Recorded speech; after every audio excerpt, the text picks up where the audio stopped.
Vamos a la política en Triple Clic.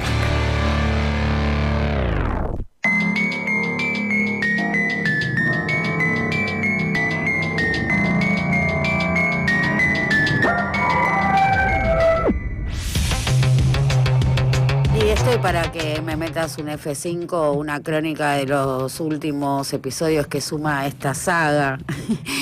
Lo cierto es que en esta búsqueda, ¿no?, de cómo se están comportando, hacia dónde van los sectores dominantes o dónde se reflejan, me pierdo el minuto a minuto, pero sin lugar a dudas te tengo que decir, Wellman, qué lindo que son los fallidos en la política, y tuvimos un fallido histórico de esos que quedarán inscriptos en piedra. Absolutamente. Te voy a hablar de dos, en realidad. Uno que lo hizo el propio presidente de la Nación ayer a la noche en un discurso en Junín, con una previa bastante accidentada, con la provocación de José Luis Espert a los laburantes de la UCRA que estaban allí yéndolos directamente a enfrentar y generando quilombo, y después, bueno, altercados entre distintos sectores. No está muy claro si efectivamente eran peronistas los que fueron a agredir a los libertarios que concurrieron al acto. Hay que decir, un teatro reducido, 2.000 personas, pero que estaba lleno, con un Javier Milei que venía de otro acto con su ex patrón Eunequian, al cual le inauguró un edificio.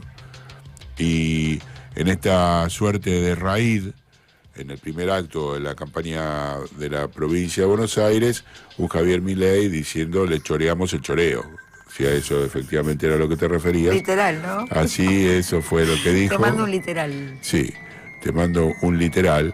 Y la reivindicación nuevamente hacia su hermana, el jefe, por el armado electoral, en plena crisis. Yo la intitulé a esta columna sin brújula y sin mapa, pero sin mapa, porque la realidad es que el gobierno no tiene muy claro cómo definir la estrategia frente a los medios. Lo único que sabe y lo único que tiene definido es que ni Milei ni Karina Milei van a salir a hablar. Todo lo demás por debajo pasa unos papelones absolutos y realmente muy, muy desopilantes. Bueno, así de hecho Martín Menem le levantó la entrevista, ¿no?, ayer a uno. Claro, había estado a la mañana con Antonio Laje, en el cual durante 5 minutos repitió: 6 veces, no pongo la mano sobre el fuego por nadie. Acá, sí. Y por la noche iba a tener a las 21 horas una entrevista con Luis Majul y se la levantaron, supuestamente porque se superponía con Milei, pero está claro que la defensa no había sido muy efectiva, no había podido atajar ningún penal y le había mandado todas al ángulo Laje, a pesar de los esfuerzos que hace por sostener al gobierno.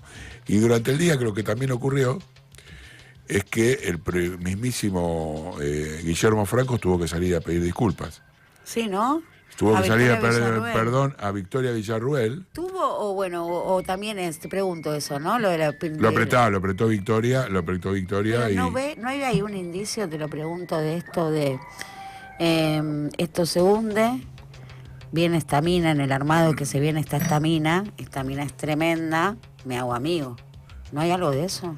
Puede haberlo también, las especulaciones, por supuesto, en ese sentido pueden estar. Lo concreto y claro es que él descargó toda la responsabilidad en los pobres trabajadores de prensa del Ministerio de Jefatura de Gabinete, diciendo que le habían informado mal la pero incorporación. le pidió disculpas a la traidora. Sí, claro, le pidió disculpas a la traidora con una comunicación telefónica entre ambos, claro, fuerte. Por supuesto. Fuerte. Sí, fue. Porque la otra, vamos a recordar que es una traidora de la patria, y una traición a la patria. Que te clava un cuchillo por la espalda. Es la pena, es la ejecución. Que te clava un cuchillo por la espalda, así lo había dicho. O sea, ese mismo gobierno. Sí, es el mismo gobierno. Le pidió perdón a alguien que merece la pena de muerte. Y bueno, pero tengo la guillotina, tengo también la capacidad de decirle que puede seguir viviendo, perdón. Sí, de indultarla. No, claramente no es un guiño, ese guiño también tiene ahí su contenido. Sí, creo que sí, que es así, pero mientras tanto los únicos dos que hablan en on son Martín Menem y Guillermo Francos.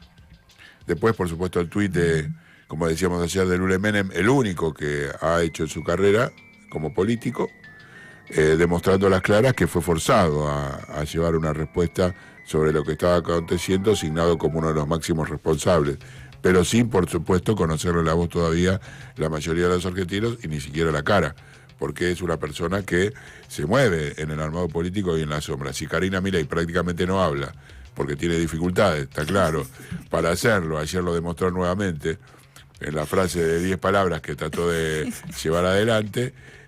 Bueno, Lule Menem es una persona... persona... coachando, porque digo, no es tan difícil adquirir capacidades de oratoria. Bueno, creo que no lo tiene en sus planes, me parece.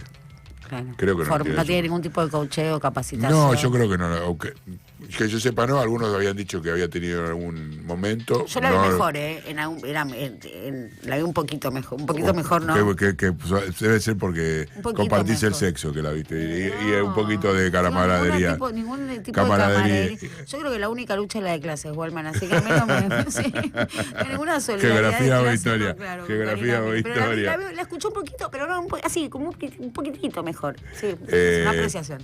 Pero bueno, volviendo a esta de quienes hablan en ON, está claro que hasta ahora se han escuchado solamente la voz de Martín Menem y Guillermo Franco, y en la sombra, bueno, todo lo que tiene que ver alrededor de Santiago Caputo. Y vuelvo sobre Santiago Caputo, porque efectivamente ha recuperado un valor importante para el gobierno. Ha sido reincorporado a esa mesa de discusión. Ya ponés la carita de... ¿Tan determinante sos con eso? A mí me genera alguna pregunta. Creo que estoy casi un 90%, digamos, en función de lo que no necesitan, en principio, para la campaña electoral. Porque es quien conoce de campañas electorales, efectivamente. ¿Pero no está un poco reducido ese rol de estratega electoral? Sí y no. Sí y no, porque de hecho es quien... de alguna manera se encarga, por ejemplo, como la semana pasada, de redactar el tuit de respuesta de Karina Milei a Pamela David.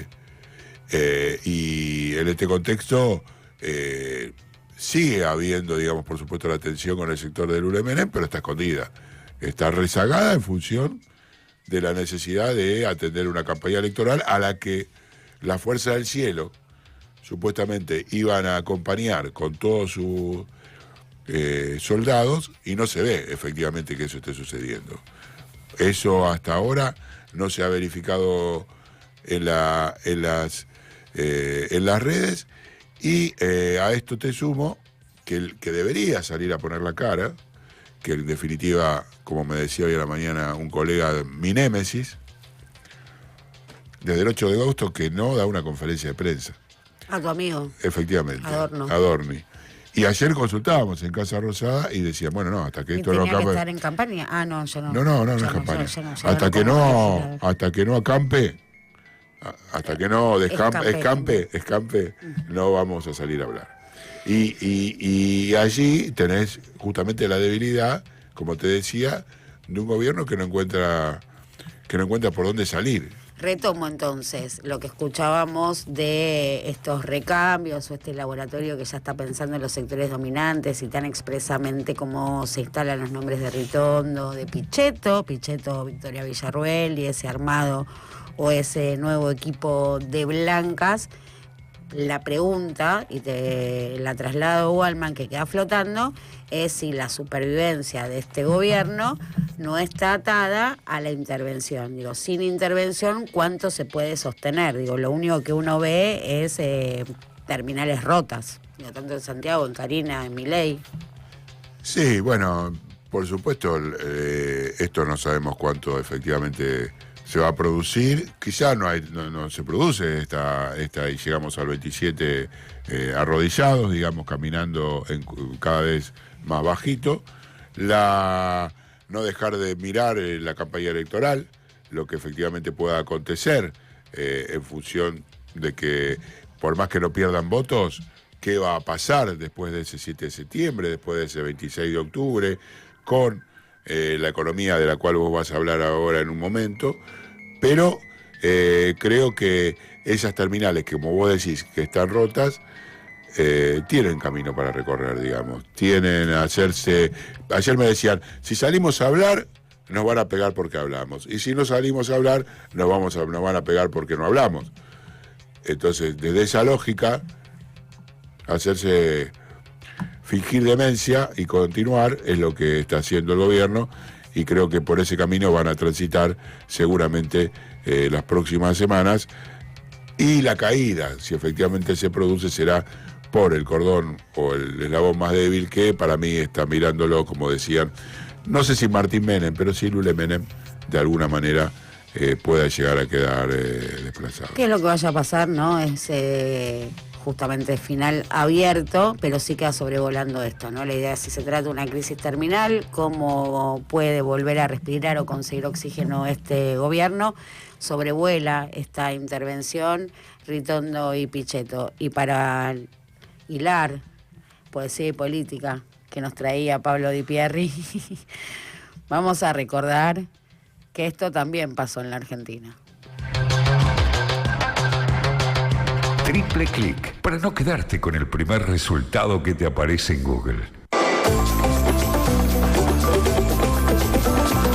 ¿Qué es lo que pasó también en la Argentina? Escuchaste el temardo que vamos a escuchar ahora de Nico Quintana, que reproduce literalmente, textualmente, palabra por palabra, sin comerse ni una coma, alto discurso presidencial, política y poesía. Mira.